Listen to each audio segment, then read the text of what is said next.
Hi, I'm Dr. Boyce Watkins from Your Black World, and I'm in Dayton, Ohio. And I'm going to give a speech tomorrow on the effects of mass incarceration. I was invited here by Pastor Jerome McCory, who is running something called the Adam Project that everybody needs to know about. It is a project that is, doing amazing things to deal with mass incarceration.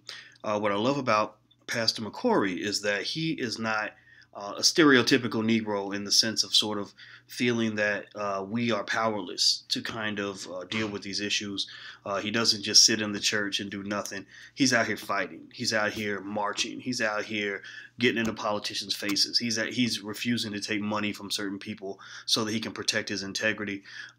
He's really doing the kind of work that I think should be done everywhere. In fact, just to give you an example of one of the many things that they've done that has really put them on the map in my mind in terms of the impact is they actually have convinced some of the judges and prosecutors to support them in alternative sentencing, where they effectively can get the judges to allow certain people who are facing lots of time in prison, up to 60 years or more, and put them in the custody of the church or the care of the church, where the church then pushes that person to live a better life. And they did that. He told me about one brother that they got into alternative sentencing, and this brother was facing 60 years actually.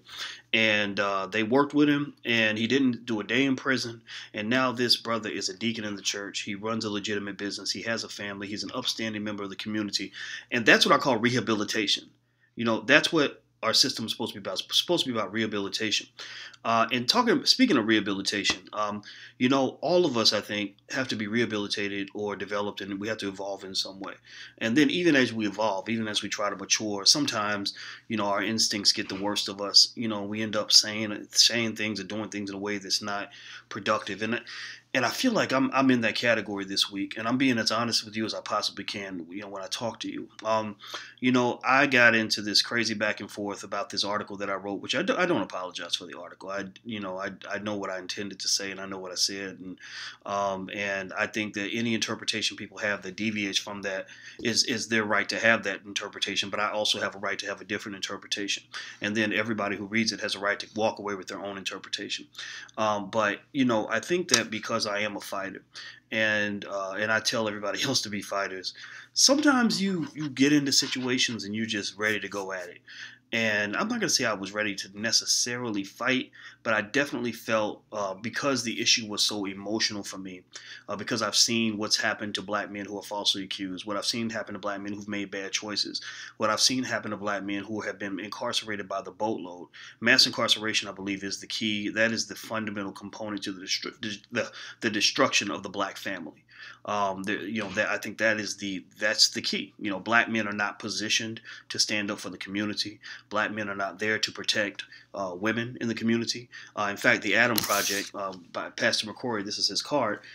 He actually calls it the Adam Project because he, as a man of faith, says Adam was supposed to protect Eve, and he said in our community, we as black men have not protected black women, even when we're in a position to do so. And I agree with that. And so I think that what can happen is what happened. I think what happens with me, is when I talk about mass incarceration, I get so mad. I get mad not just because of what's going on, but because nobody cares. Because there are men in solitary confinement, which amounts to torture. So there are liberals who will talk about torture in terms of Guantanamo Bay, but then we'll talk about what's going on in the prisons, or men in prison that are being raped. So you got sexual assault advocates who will talk about sexual assault all day, but they don't say much about prison rape. You look at black male unemployment. You got people that will be outraged when white people are unemployed at 7-10%, but they don't care when black men are unemployed at 30%. We talk about violence. They go crazy when a little white girl gets shot at school or whatever, or in her neighborhood, but they don't care if 20 black kids get shot in our neighborhood. And so ultimately, I think these things really frustrate me, and I think we have a legitimate reason to be angry about what's happening to our people and to our children. But one of the things that I thought about is because I saw this thing in Clutch magazine, and Clutch, I always liked Clutch. I mean, it seems like I even wrote an article for them once, and I feel like they used something that I said, which was a slip of the tongue. I think I said, I don't want women to get raped for no reason. And really, I was trying to say I don't want women to get raped for any reason.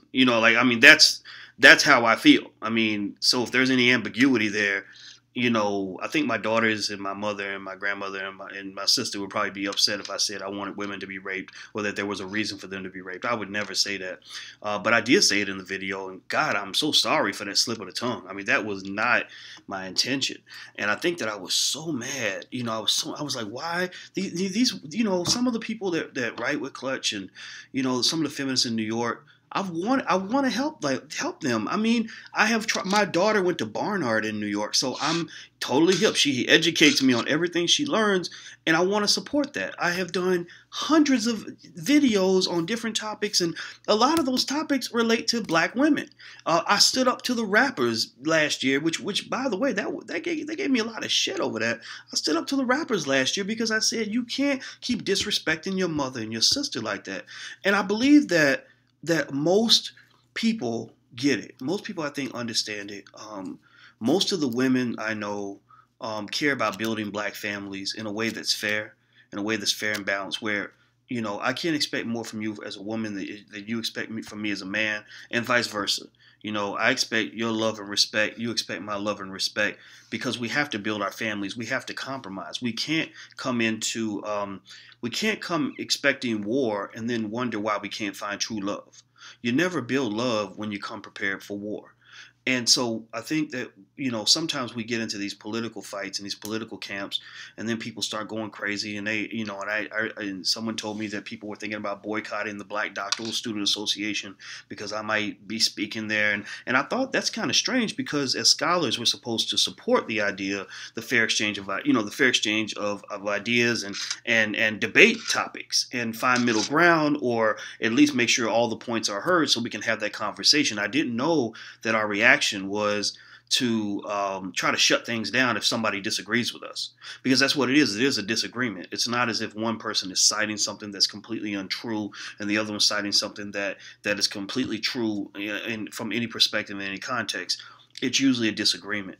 And so I decided that I'm going to calm myself down, and I just want to apologize to anybody who thought that I was out of character for being so irate about it.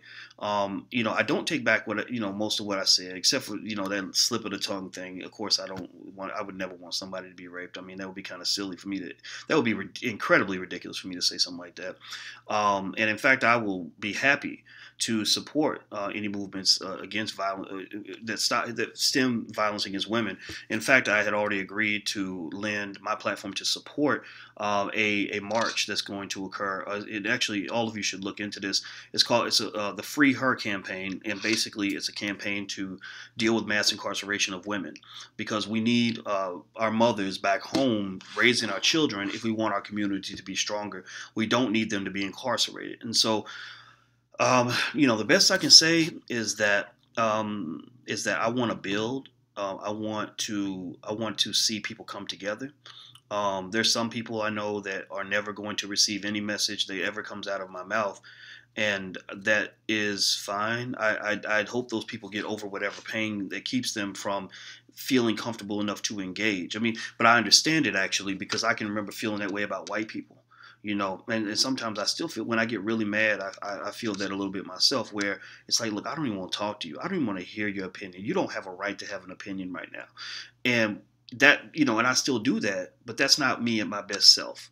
When I am at my best self, I stop and I realize that other people have an opinion and a perspective, and that I have to at least try to put myself in someone else's shoes, so that maybe by understanding their perspective, I can then combat whatever issue I'm trying to fight a little more effectively, because I understand the perspective of those who see the world differently, right? So when I sit down, even with members of my family who are very conservative and who have views where they just think I'm crazy and tell me I'm full of it.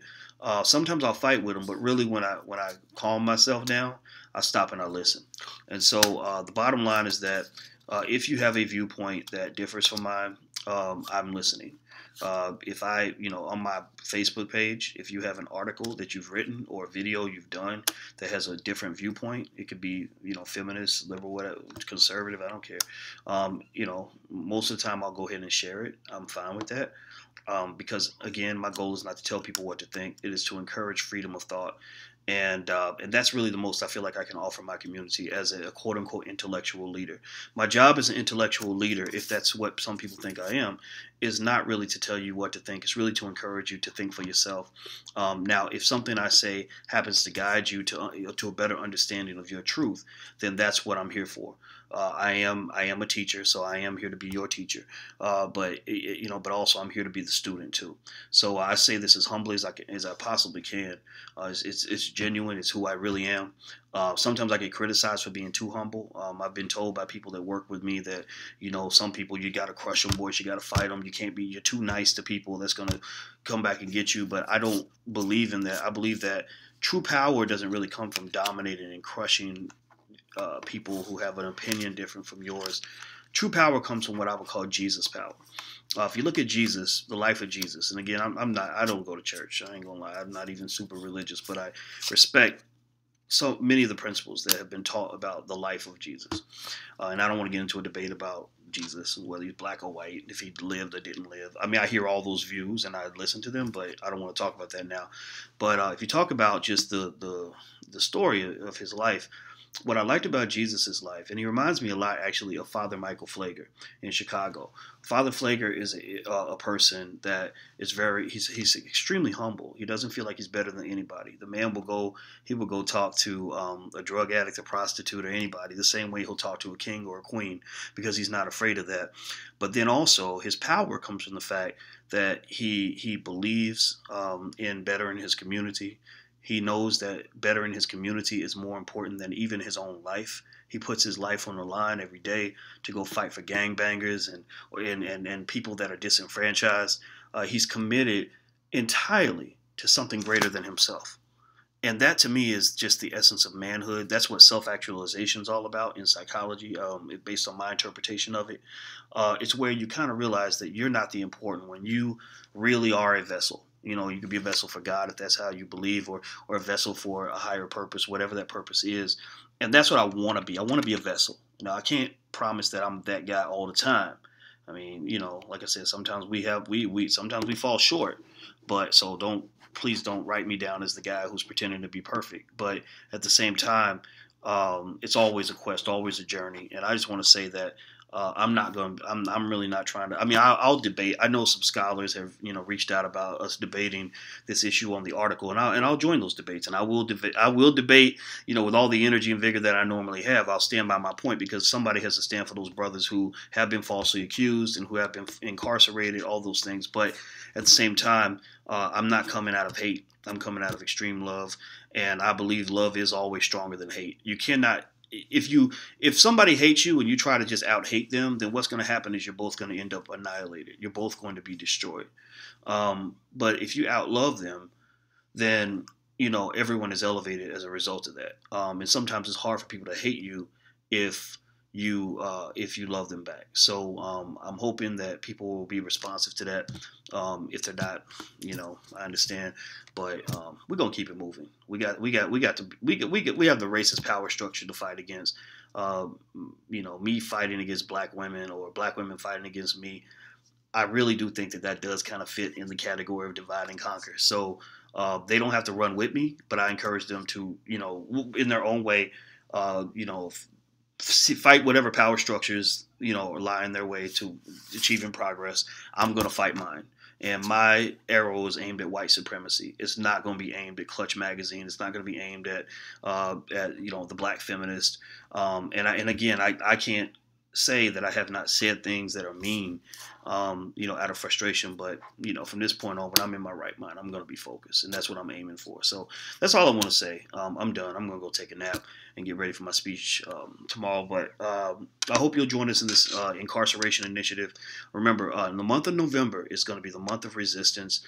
Dr. Cornel West reached out, and Carl Dix, and also even Pastor McCrory is going to be a part of that as well. The guy I told you about, who I think you should check out. He's in Dayton, Ohio. His project's called the the Atom Project, and we got to fight. So let's go out here and fight, and let's fight against the system. Let's not be fighting each other. I'm done with that. I'm out. Take care. God bless. I'm Dr. Boyce Watkins from Your Black World. Peace.